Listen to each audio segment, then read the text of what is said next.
오늘은 생명기술의 발달 과정에 대해서 알아보겠습니다. 기술과정 교과서 페이지 208쪽을 펴고요. 오늘은 생명기술의 발달 과정을 다 끝까지 설명하기 어려울 것 같아서 처음부터 208쪽에 있는 부분까지만 발달 과정을 보고 다음 시간에는 209쪽에 나와 있는 생명기술의 발달 과정을 한번 보도록 하겠습니다. 일단 우리가 생명기술을 지금도 이용을 하고 있지만 기원전에도 많은 사람들이 이런 생명기술을 이용을 했었는데요. 그 대표적인 사례가 발효기술입니다. 발효기술 같은 경우는 지금도 우리가 술이나 아니면 맥주, 김치 등으로 많이 활용을 하고 있는데요. 기원전부터 이제 고대에 있던 수메르 사람들은 효모로 곡식을 발효시켜서 술을 빚었는데요. 이게 바로 맥주입니다. 그 시대에도 사람들이 곡식을 수확하고 그 곡식을 걷어들이고 먹고 또 발효시키는 과정에서 이거를 조금만 발효시키고 물을 조금만 더 넣고 발효를 시키면 술이 되는구나. 이걸 알아낸 후부터 이렇게 맥주를 즐기기도 했는데요. 고대 벽화만 봐도 이렇게 맥주를 즐기던 모습을 확인해 볼 수가 있습니다. 자, 그래서 인류가 한참 전부터 생명기술을 이렇게 활용하고 발효기술도 이용하고 있었다는 것도 알아두세요. 자, 그 다음으로는 세포를 발견했을 텐데요. 교과서에 나와 있는 그 부분은 1665년이라고 써 있죠. 영국의 로버트 훅이라는 사람이 현미경을 이용해서 최초로 세포를 발견했을 때가 1665년도였는데요. 선생님이 지금 보여주고 있는 이 사진이 로버트 훅이라는 사람이 처음으로 발견한 세포의 모습입니다. 그 광학현미경을 통해서 얇게 썬 코르크를 관찰을 하고 그 조직이 마치 벌집과 같이 작은 방으로 이루어졌다고 해서 세포를 셀이라는 이름을 붙여서 부르기 시작한 게 이때 바로 1665년이었습니다. 그래서 이때부터 사람들이 세포가 이렇게 생겼고 세포를 관찰할 수 있구나 라고 이제 발견했을 때였고요. 이때부터 사람들이 미생물도 발견하게 되고 교과서에 나와 있듯이 이후에 1675년도에 네덜란드 사람이 안톤 판 레이우엔 훅이라는 사람이 자신이 만든 고배율 현미경을 이용해서 최초로 미생물을 발견했는데요. 아까 선생님이 얘기한 이 로버트 훅이 발견한 이 세포는 죽은 세포였어요. 근데 이제 1675년도에 네덜란드의 안톤 판 레이운 훅이 만든 그 현미경으로 본 거는 살아있는 미생물이었기 때문에 그거의 의미가 다르다고 볼 수가 있습니다. 그래서 최초로 발견한 세포는 이 코르크였다라는 걸 기억하시고요. 자, 그 다음에 정말 인류의 역사에 정말 길이 남을 큰 사건인데요. 백신이 개발된 때가 1796년도예요. 백신이라는 거는 선생님이 지난번에도 여러 번 얘기했듯이 백신이라는 거는 사람의 몸에 특정 질병에 대한 면역을 가지도록 개발한 약품입니다. 이라고 볼 수 있는데요. 자, 그 백신이 언제 만들어졌냐면 1796년도에 처음 만들어졌는데 이 영국의 에드워드 제너라는 사람이 백신을 처음 만들었는데요. 이때 돌던 그 병이 천연두인데 이 천연두라는 병이 사람한테 굉장히 이제 염증을 유발하고 뭐 열과 구토를 유발하고 피부 발진 이렇게 얼굴에 염증이 생기거나 아니면 이렇게 얼굴 염증이 수포로 변해서 이게 흉터로 남기도 하는 그런 되게 무서운 전염병이에요.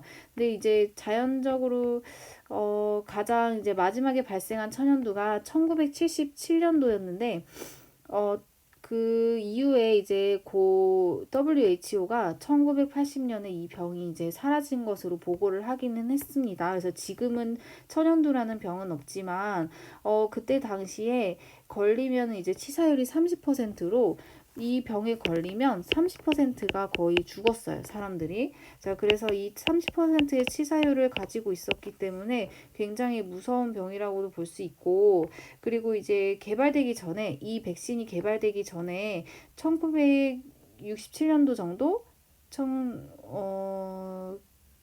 1967년도가 아니죠.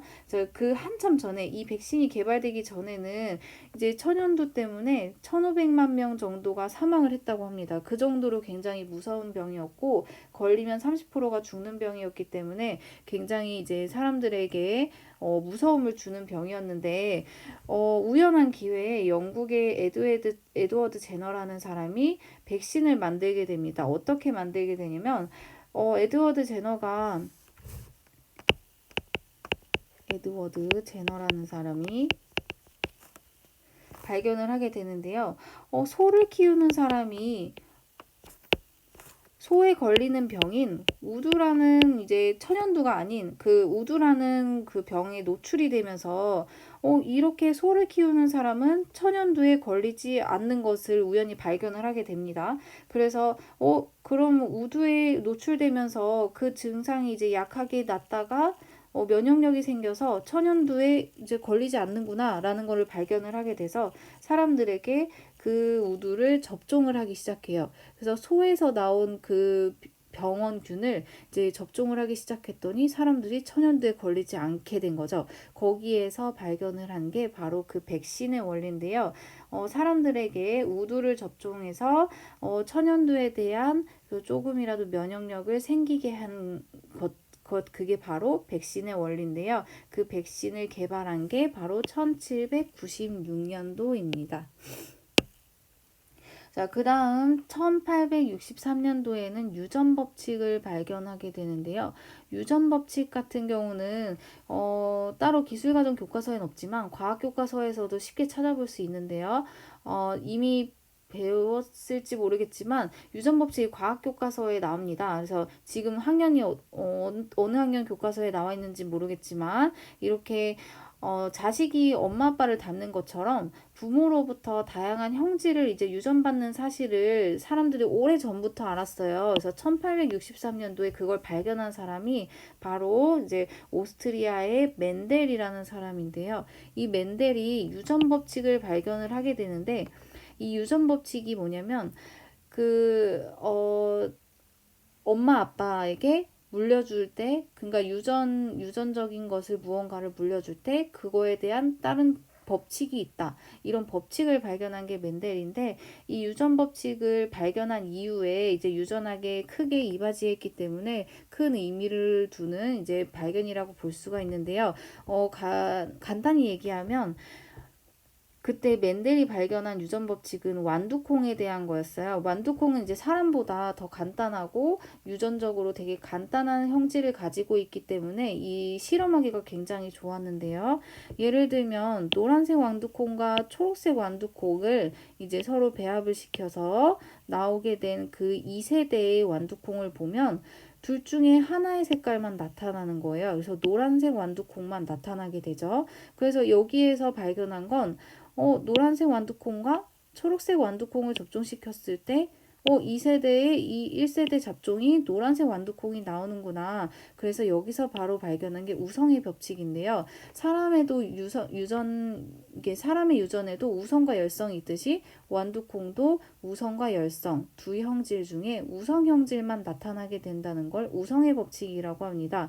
그래서 노란색 완두콩과 초록색 완두콩이 합쳐졌을 때는 그 다음 세대에 노란색이 우성이기 때문에 이 노란색 완두콩이 태어나게 되는 거죠. 자, 이런 식으로 유전 법칙을 발견하게 된 때가 1863년도입니다. 자, 넘어가서 유전 법칙 다음에 페니실린의 발견을 한번 볼게요. 자, 페니실린의 발견 같은 경우는 1928년도였는데요. 1928년도에 플레밍이라는 사람이 페니실린을 발견했어요. 이 페니실린이 뭐냐면 각종 이제 박테리아로 발생한 병을 치료하는 데 사용되는 그런 치료제라고 볼 수 있는데요. 이런 박테리아 때문에 전염병 걸린 수많은 사람들의 이제 목숨을 살린 게 페니실린입니다. 자, 이때가 언제였냐면 1928년도에 이제 연구를 하던 플레밍이 이것도 우연히 얻게 됐는데, 우연히 실험을 하기 위해서 환자의 이제 고름에서 얻은 이런 포도상구균의 일부가 공기 중에 노출되어 곰팡이가 생긴 것을 우연히 발견을 했습니다. 이 곰팡이가 푸른 곰팡이인데 그냥 곰팡이라고 하면은 필요가 없고 진짜 쓸데없는 거잖아요. 근데 뭐 이렇게 부주의해서 생긴 이 곰팡이가 대단한 발견을 하게 되는 계기가 되는데요. 푸른 곰팡이 주위에는 포도상 구균이 하나도 없는 걸 발견해요. 그래서 이 푸른 곰팡이가 균을 잡아먹게 되는구나라고 이제 발견을 하게 되고, 그 발견으로 인해서 푸른 곰팡이를 키워서 이제 포도상구균을 죽이는 물질만은 분리해내요. 푸른 곰팡이 같은 경우에는 우리에게 이제 인체에 뭐 좋은 영향을 끼치는 곰팡이는 아니기 때문에 여기에서 포도상구균을 죽이는 물질만 분리를 해서 이제 사람들에게 설명을 하는데, 그 당시에는 그 설명이 잘 받아들여지지 않았고, 뭐 썩은 음식의 곰팡이로 예를 들면 뭐 식빵도 썩으면 푸른 곰팡이가 생기는데 뭐 이런 걸로 어떻게 사람을 치료하냐, 말도 안 되는 소리다, 이런 얘기를 한 사람들이 너무 많아서 사실 1928년도에는 빛을 크게 보지 못한 이런 발견이었습니다. 이제 추후에 사람들이 더 연구를 하고 개발을 하면서 이때 페니실린이 굉장히 큰 역할을 하게 되었다라는 걸로 의미가 더 커졌던 그런 사건이라고 볼 수가 있습니다. 그래서 오늘은 페니실린까지 보겠고요. 다음 시간에는 DNA 이중나선의 구조 발견부터 수업을 하도록 하겠습니다. 오늘 수업한 부분도 시험에 다 나오기 때문에, 시험범위이기 때문에 복습 많이 하시고 꼭 복습하고 기억하시기 바랍니다.